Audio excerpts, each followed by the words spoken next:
दक्ष की कन्या है सती। सती जो है भगवान शिव के साथ ब्याही गई। दक्ष जो है शिव से द्वेष करते हैं, बैर करते हैं। देवताओं की सभा में एक बार दक्ष ने भगवान शिव का अपमान किया। और गलती क्या थी कि शिव जी ने दक्ष को देख करके सिर्फ खड़े नहीं हुए, क्रोध आ गया दक्ष को। उन्होंने बहुत शिव का अपमान किया। शिव क्रोधित नहीं हुए, बहुत गाली दी गई शिव को, भोलेनाथ जी को। उन्होंने कुछ नहीं बोला और चुपचाप वहां से उठ करके चले आए।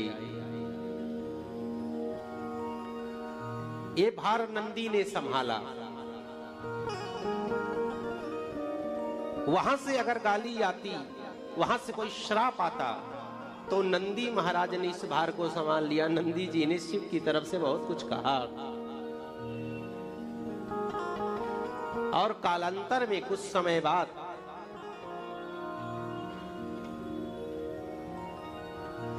दक्ष को प्रजापतियों का राजा बनाया गया।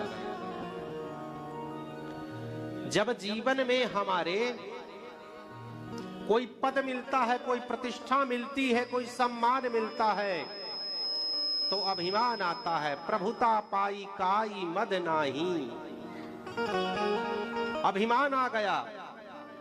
दक्ष प्रजापति ने कनखल हरिद्वार में बहुत बड़ा यज्ञ किया, सभी देवताओं को आमंत्रित किया, सभी को बुलाया, लेकिन शिव को नहीं बुलाया। और आज विमान जा रहे हैं हरिद्वार की तरफ। विमानों को देख करके सती ने कहा, स्वामी आप देख रहे हो? भगवान भोलेनाथ ने कहा कि हम सुबह से ही देख रहे हैं। बोले आपको पता है? बोले हाँ देवी पता है, आपके पिता ने बहुत बड़ा यज्ञ किया है, सबको आमंत्रित किया है, लेकिन हमें नहीं बुलाया। जहां देवी ना बुलाया गया हो वहां जाना भी नहीं चाहिए। बोले मैं तो जाऊंगी, मुझे जाना है। भगवान भोलेनाथ ने समझाने की कोशिश करी। इससे क्या सीख मिलती है? पहले किसी को समझाओ, कोई गलत मार्ग में जा रहा है, कोई भटक गया है, उसको समझाओ। अगर ना समझे तो भगवान के ऊपर छोड़ दो, समय समझा लेगा। और जब समय समझाता है तो व्यक्ति समझ जाता है। इंसान जब समझाता है तो नहीं समझता है व्यक्ति।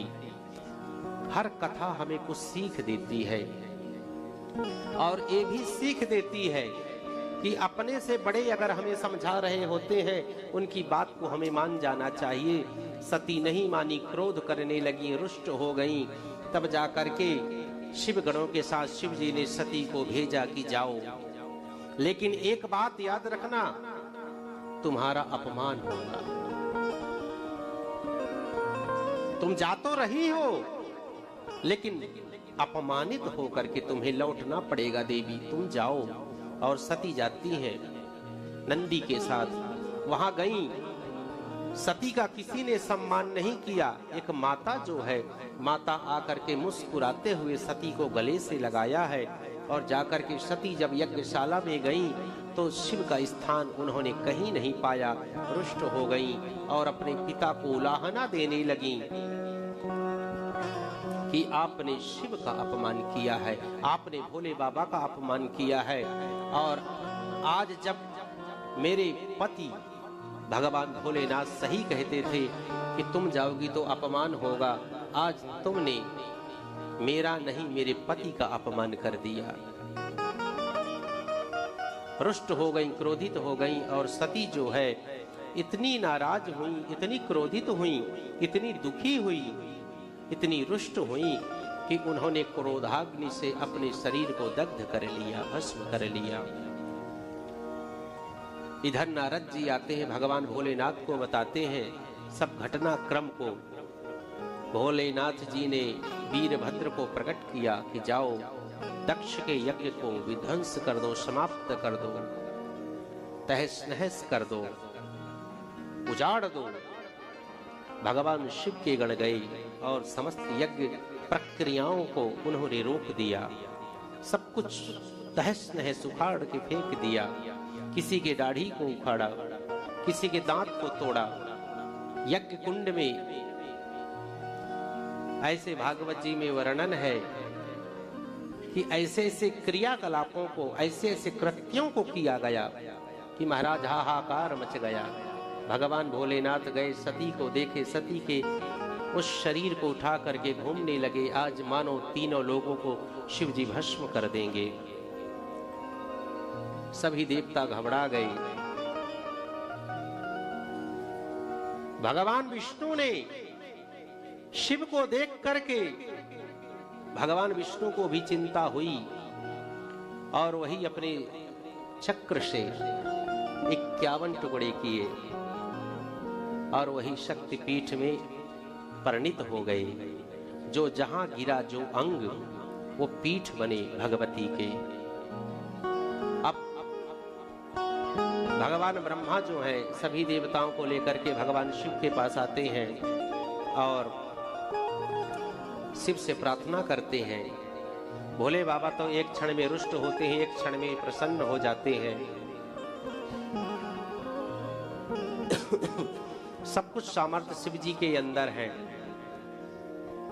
एक क्षण में ही आप उनको एक लोटा जल से उनको प्रसन्न कर लो और रुष्ट भी जल्दी हो जाते हैं, प्रसन्न भी जल्दी होते हैं। प्रसन्न हो गए और बोले कि मैं जो है दक्ष को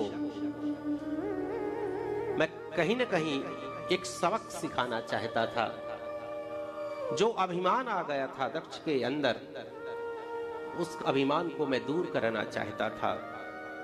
मुझे यज्ञ से, दक्ष से मुझे विरोध नहीं है, बैर नहीं है, लेकिन जब व्यक्ति अभिमानी हो जाता है, जब व्यक्ति कामी क्रोधी हो जाता है, जब व्यक्ति के अंदर कपट विद्यमान हो जाता है, उस कपट को, उस अभिमान को, उस दुर्व्यवहार को मैं किन्हीं न किन्हीं माध्यमों से दूर करने का प्रयत्न करता हूँ। ये भी एक दिव्य प्रयत्न था, एक प्रयास था और आज दक्ष का जो है अभिमान दूर हो गया,